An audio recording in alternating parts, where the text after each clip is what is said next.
போய் மலேசியாவில் வச்சுருக்காங்க. கிட்டத்தட்ட 1,00,000 பேர்லாம் கூடுறதா சொல்லியிருக்காங்க. என்ன போயிட்டுருக்காங்க?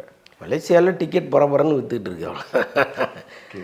அதான் இந்த 1,00,000 பேர் கெப்பாசிட்டிங்கிறது இங்கே நமக்கு ரொம்ப கஷ்டம். ஏன்னா திறந்த வழியில் தான் நீங்கள் நடத்தணும்.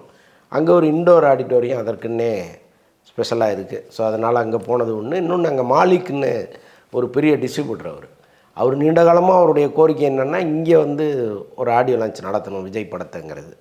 ஸோ அதன் காரணமாகவும் அங்கே நடத்துகிறாங்க. மற்றபடி வந்து ரசிகர்களுடைய கொண்டாட்டம், வெளிநாட்டு ரசிகர்கள் விஜயை பார்க்கணுன்னு நினைக்கிறவங்களுக்கு அது ஒரு பெரிய கொண்டாட்டமாக இருக்கும். தமிழ்நாட்டில் ஏற்கனவே நடத்தியிருக்காங்க, பல பேர் பார்த்துருக்காங்க. பட் இருந்தாலும் இந்த அரசியலுக்கு வந்த பிறகு நடத்துகிற ஒரு ஆடியோ லான்ச் அப்படிங்கும்பொழுது தமிழ்நாட்டில் நடத்திருந்தால் இன்னும் சிறப்பாக இருந்திருக்குங்கிறது அவருடைய ரசிகர்களுடைய குரலாக இருக்குது. பட் என்ன இருந்தாலும் அந்த சௌகரியங்கள் அப்புறம் இன்னும் வந்து பல விஷயங்கள் அதுக்காக அங்கே போயிருக்காங்க போல.